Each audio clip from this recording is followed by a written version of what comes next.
Assalamualaikum warahmatullahi wabarakatuh. Kembali berjumpa lewat suara saya yang empuk ini dengan Bapak Asep ya. Oke, saya akan melanjutkan perkuliahan kita tentang metode ekstraksi di mata kuliah fitokimia. Ya, kita masuk ke metode ekstraksi yang non konvensional. Jadi ini adalah metode ekstraksi yang menggunakan metode tertentu, kemudian dengan alat yang tertentu, kemudian juga parameter yang diperhatikan sedikit kompleks ya.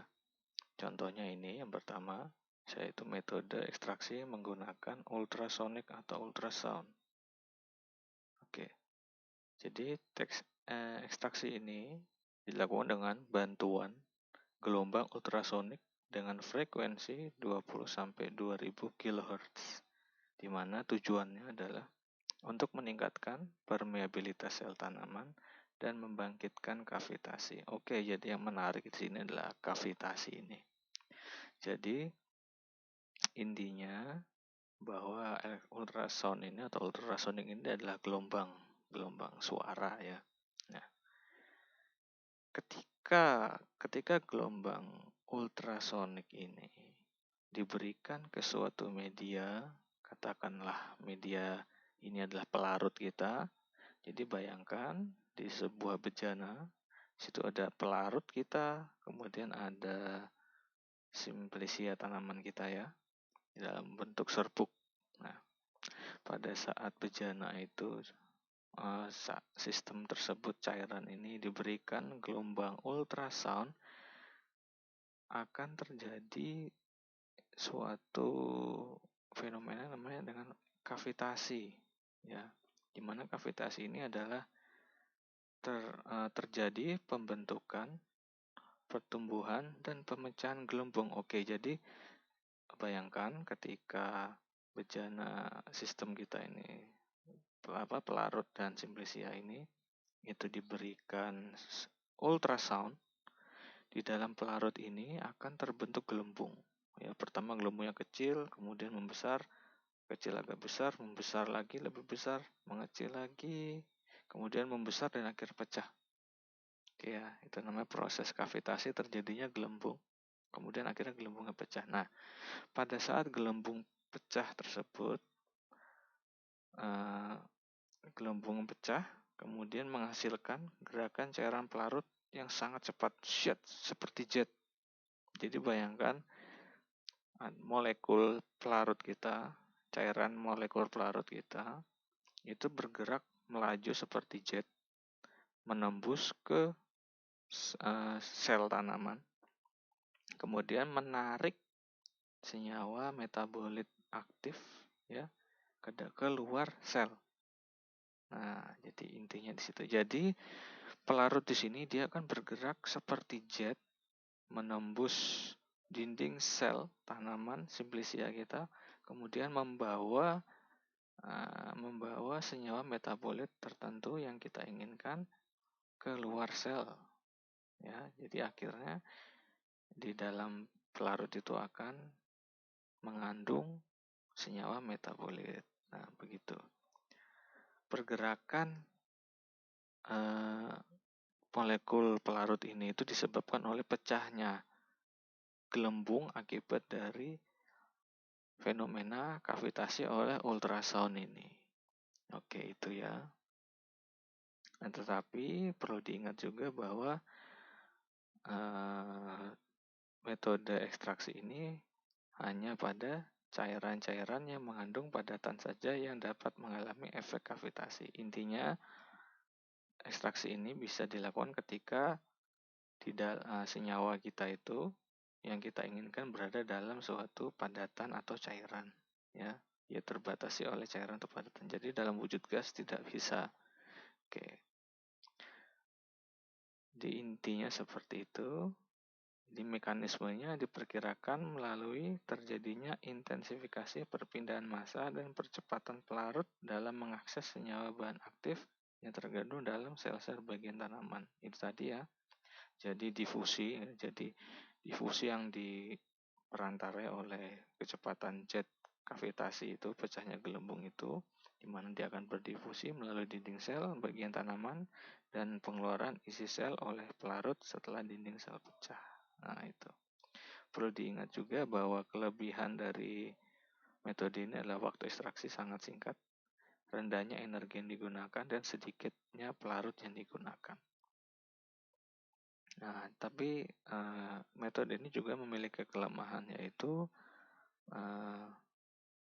biayanya besar, kemudian bahan aktif ini dapat terbentuk menjadi bahan aktif yang kita inginkan ketika dipaparkan oleh gelombang ultrasonik yang frekuensinya lebih dari 20 kHz itu bisa berubah, bisa menjadi bahan obat yang tidak aktif lagi. Nah, itu kelemahannya ya.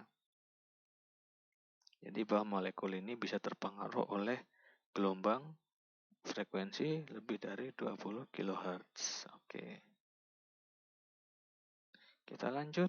Di sini ada ekstraksi yang dibantu oleh medan listrik berdenyut atau pulse electric field extraction, di mana prinsipnya adalah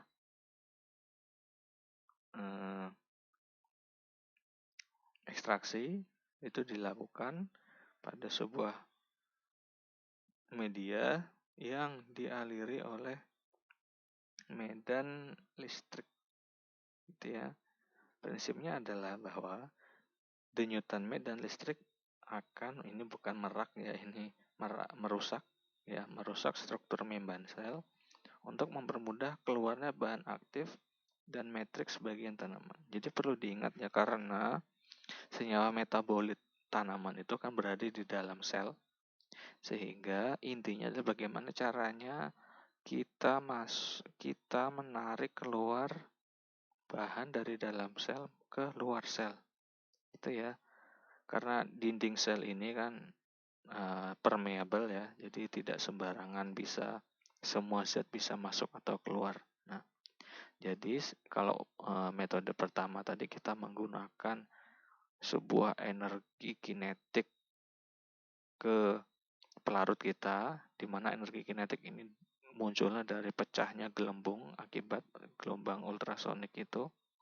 Nah, dia akan bergerak melaju menembus ke dalam sel, kemudian akibat tabrakan pelarut molekul ke dalam sel ini itu kan menembus dinding sel, akhirnya dinding sel bisa tertembus ya, pecah, anggapan berlubang. Nah, ketika berlubang di situ, maka senyawa metabolit dalam sel akan keluar. Tapi pada pulse electric field extraction ini, itu dinding sel ini akan rusak atau struktur membrannya akan berubah ya. Dia akan terbentuk membran selnya akan terbentuk pori-pori atau lubang-lubang akibat dari pemberian medan listrik. Nah, ketika diberikan itu, maka bahan aktif ini akan keluar ya. Bahan aktif ini akan keluar karena membran sel ini itu tadi terbentuk lubang gitu ya. Nah, dia akan merubah struktur membran sel, kemudian akhirnya akan mempermudah keluar bahan aktif dan matriks bagian tanaman. Jadi ketika sel hidup berada dalam lingkungan medan listrik, maka sebuah muatan listrik akan bergerak melintasi membran sel. Oke, jadi bahwa senyawa bahan aktif ini tentunya ada yang bermuatan ya, polar non polar itu ya. Nah, polar dan non polar. Nah, kan setelah muatan listrik dalam membran melampaui nilai muatan listrik sekitar 1 volt, perhatikan terjadi tolak-menolak antara molekul yang membawa muatan sehingga membentuk pori-pori pada bagian membran ya. Jadi terbentuk pori-pori pada bagian membran yang lemah dan menyebabkan kenaikan permeabilitas yang drastis. Oke. Jadi akibat terjadi pori-pori ini, maka keluarlah senyawa molekul bahan aktif itu. Ya, oke. Nah, tapi bahan aktif sudah keluar ini tidak akan bisa masuk ke dalam sel lagi ya. Karena itu tadi, karena membran ini permeable ya. karena terjadi permeabilitas yang tinggi, maka apabila sudah keluar maka dia tidak bisa lagi masuk.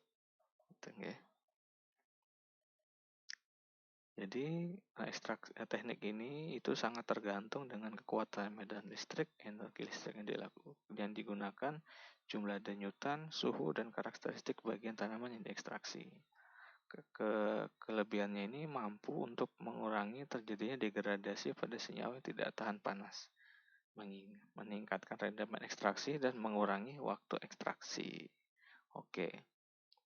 Kemudian yang ketiga adalah ekstraksi berbantu enzim. Jadi ekstraksi ini dibantu oleh enzim. Jadi kita menggunakan enzim untuk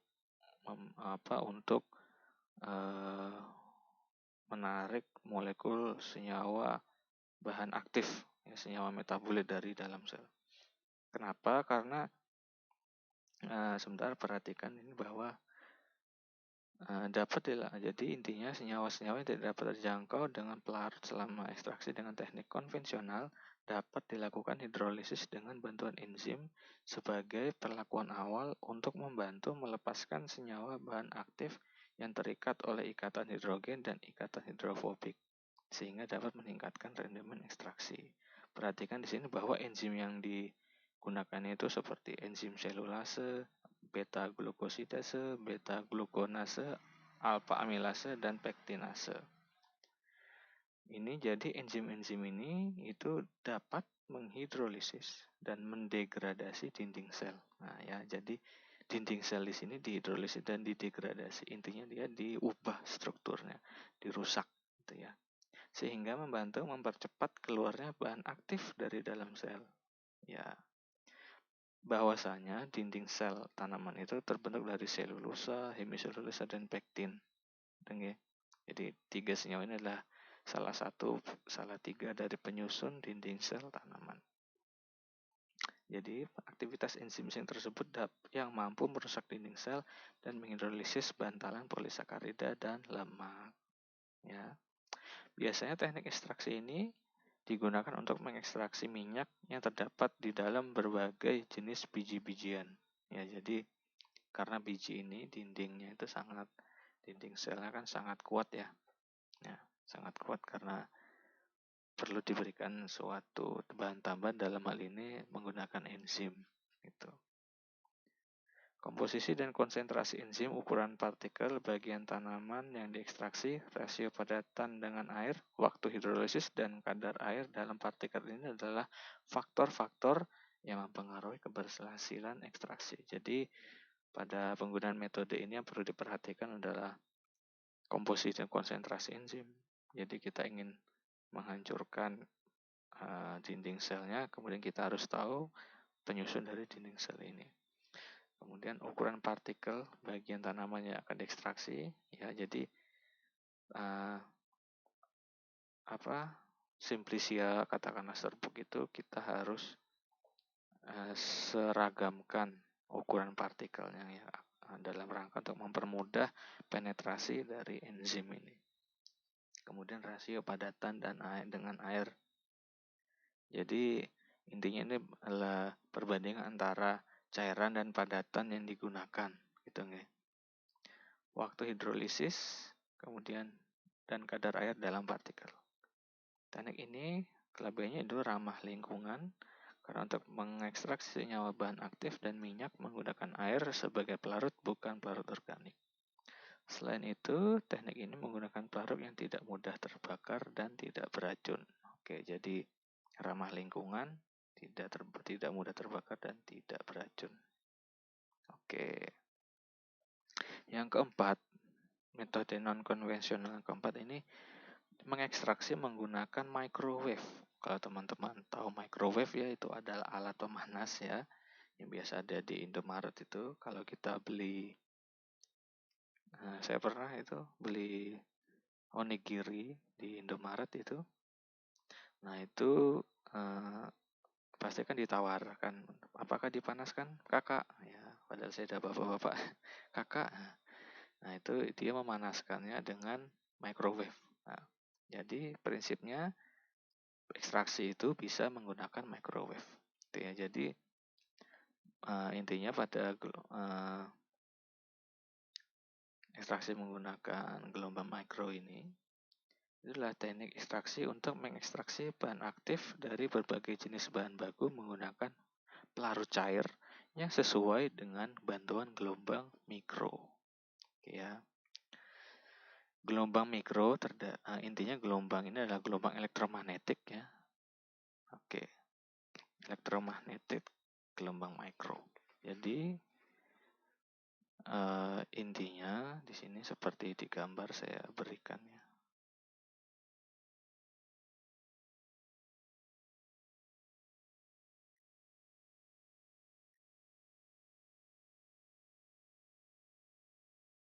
Nah ini yang di kursor saya yang sebelah kanan ya, gambar sebelah kanan. Jadi di sini adalah gambar dari cairan ya, cairan yang kotak biru ini ya. Kemudian serbuk simplicianya yang warna hijau ini. Kemudian sel yang bulat-bulat ini. Ya, yang bulat-bulat ini. Jadi yang perlu diperhatikan adalah ketika gelombang mikro ini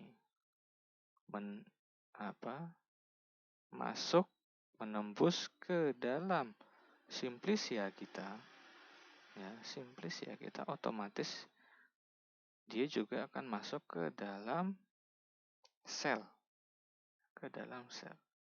di mana akibatnya karena ini materi akhirnya akan terbentuk panas di dalam sel itu.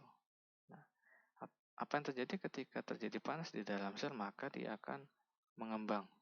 Dinding sel dia akan membesar. Intinya permeabilitasnya akan gampang mengeluarkan metabolit sekunder dari dalam sel keluar ke pelarutnya. Itu ya. Nah, jadi microwave ini gelombangnya dia searah dengan arah dari metabolit sekunder. Jadi intinya ketika sel ini dipanaskan akibat dari microwave ini, dia akan mengeluarkan metabolit sekundernya ke pelarut. Kalau secara tertulis di sini adalah prinsipnya adalah pemanasan menggunakan gelombang mikro didasarkan pada tumbuhan secara langsung pada bahan-bahan polar. Oke. Keuntungan mengekstraksinya dengan teknik ini adalah laju pemanasan lebih cepat, sangat cepat, karena langsung ditembus, karena gelombang ini langsung menembus sangat cepatnya. Kemudian gradien suhu yang rendah, ukuran peralatan lebih kecil, dan rendaman ekstraksi sangat tinggi. Ya, karena gelombang ini benar-benar hampir mengena semuanya. Jadi berbeda ya. Mari kita bandingkan dua gambar tadi. Kalau konvensional itu dia diberikan panas, ya, diberikan panas. Jadi diberikan panas itu intinya panas diberikan ke cairan, kemudian cairan ini cairan yang mengelilingi satu serbuk simplicia ini ya, akhirnya akan menularkan panasnya, dan panasnya akan diterima ke sel, kemudian sel akan mengeluarkan metabolit sekundernya. Nah itu. Jadi diberi panas. Sementara kalau microwave, ketika sel ini ditembakkan gelombang ini, dia akan terangsang untuk memanas. Ya, karena gelombang mikro ini merangsang tingkat atomik ini, tingkat molekuler untuk merangsang untuk bergerak brown. Ini udah kita ngomongin fisika. Bergerak brown dan akhirnya panas. Karena panas di situ akhirnya sel akan membesar ya, intinya mengembang, mewujudkan pori-pori, kemudian keluar semua metabolit sekundernya ke dalam pelarut. Itu ya, berbeda. Jadi kalau konvensional diberikan panas, sementara microwave itu dia merangsang molekuler untuk panas. Ya. Jadi intinya terjadi pemanasan. Kemudian apabila sudah terjadi pemanasan, maka itu akan mempermudah transfer metabolit sekunder ke dalam pelarut. Gitu intinya. Jadi kelebihannya lebih selektif dalam mengekstraksi bahan organik dan organometalik yang berikatan sangat kuat dengan matriks induknya. Kemudian ramah lingkungan karena menggunakan pelarut dengan jumlah sedikit. Ya. Jadi kalau maserasi, bayangkan maserasi itu kita menggunakan alkohol sampai berliter-liter. Nah, itu tidak ramah lingkungan ya. Kalau ini sangat sedikit. Kemudian penggunaan metode ini itu yang perlu diperhatikan adalah jenis pelarut apa yang kita gunakan, konsentrasi pelarut, ukuran partikel matriks sebagian tanaman, simplisia kita yang mau berapa ukurannya, kemudian waktu dan daya pembangkit gelombang mikro. Ya, itu tadi microwave. Kemudian kita lanjut ke ekstraksi dengan menggunakan cairan pelarut yang bertekanan atau pressurized liquid extraction. Jadi sama seperti namanya ya, pelarut kita itu diberikan tekanan tinggi untuk menjaga agar pelarut tetap berupa cairan meskipun berada pada suhu yang lebih tinggi daripada titik didihnya. Jadi gini teman-teman.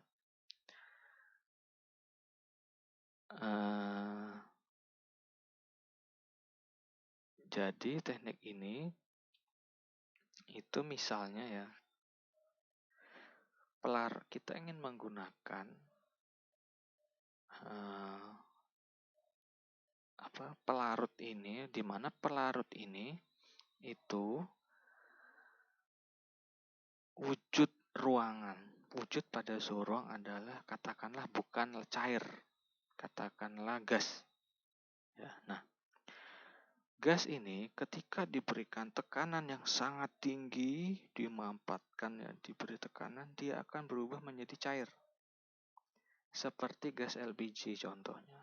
Gas LPG ketika dia dimampatkan pada suatu wadah besi yang kuat, itu kan dalam tekanan yang tinggi. Jadi bayangkan gas LPG kemudian dimasukkan gas dengan volume tertentu sampai mampat gitu ya, gas jadi mampat gasnya dan akhirnya karena tekanan sangat tinggi termampatkan di dalam gas dan akhirnya terbentuk cairan. Nah, jadi gitu. Jadi intinya metode ini, cairan tersebut adalah terbentuk dari suatu zat yang bukan cairan dan akhirnya dibuat menjadi cairan pada kondisi tekanan yang sangat tinggi. Karena tekanannya sangat tinggi, maka pada persamaan gas ideal, maka suhunya pun akan tinggi. Itu ya. Pada saat suhu tinggi, maka simplisia ini seperti tadi, dia akan memanas dan akhirnya mengeluarkan metabolit sekundernya ke dalam pelarutnya. Ya, suhu yang tinggi meningkatkan kelarutan bahan aktif dalam pelarut, laju perpindahan massa, menurunkan viskositas dan tegangan permukaan pelarut. Jadi gitu. Jadi bayangkan di dalam sebuah bejana kalian masukkan gas yang sangat banyak, akhirnya mampat gasnya, akhirnya terbentuk cairan. Pada sistem mampat itu, sistem tertutup itu, tekanan tinggi, otomatis gas suhu pun akan tinggi. Pada suhu yang tinggi, otomatis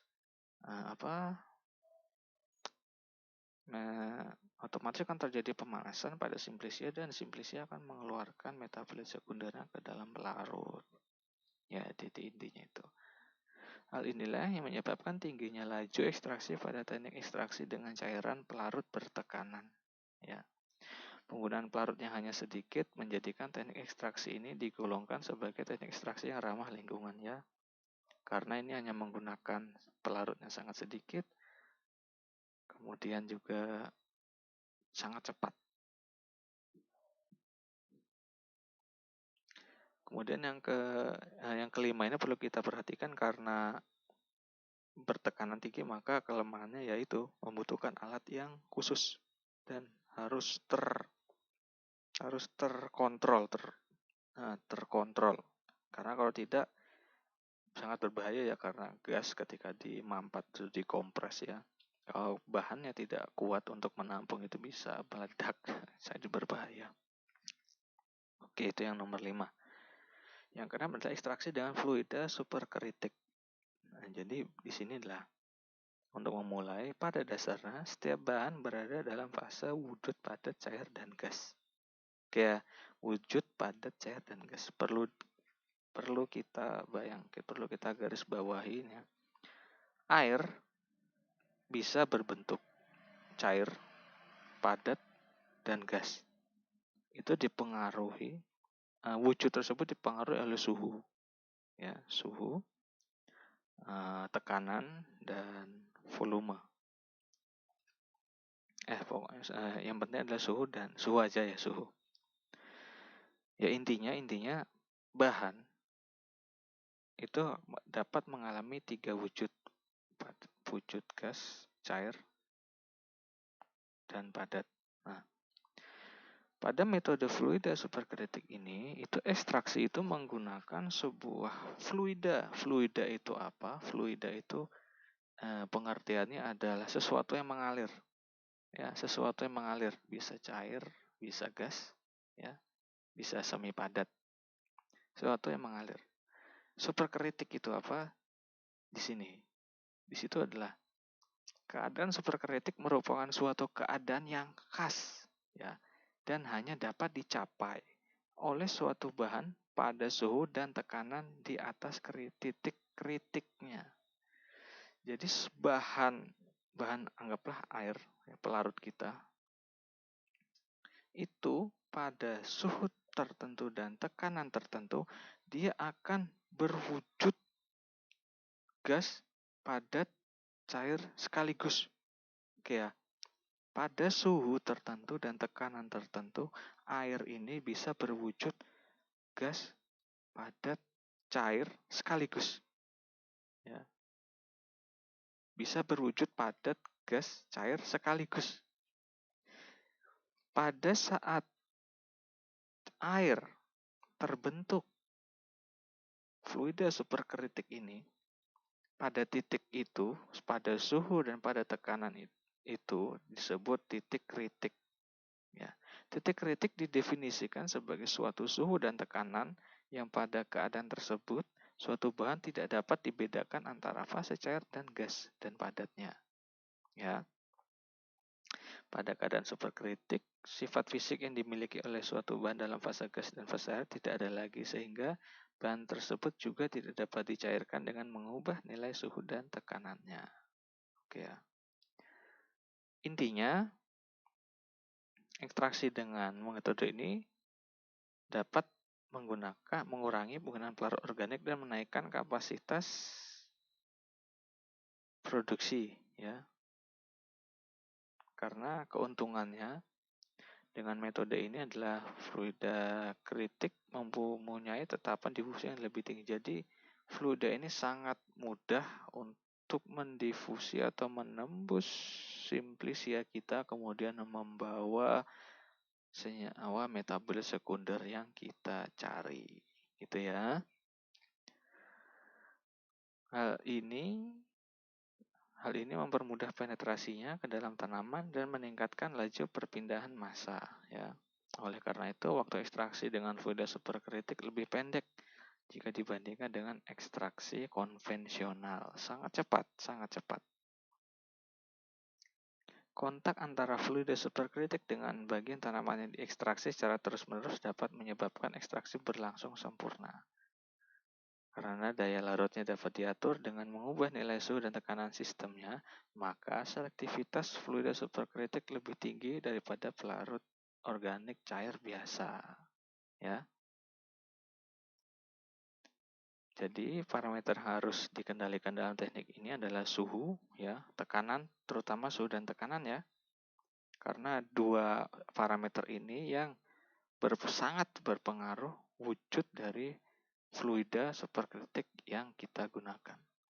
Ukuran partikel matriks sebagian tanaman, kadar air tanaman yang diekstraksi, waktu, laju alir volumetrik karbon dioksida. Nah, perhatikan di sini ada karbon dioksida. Jadi pada ekstraksi superkritik, fluida superkritik ini, itu yang digunakan adalah gas karbon dioksida. Nah, gas karbon dioksida ini dimampatkan pada tekanan dan suhu tertentu dan akhirnya dia akan mencair. Ya, pada kondisi mencair ini,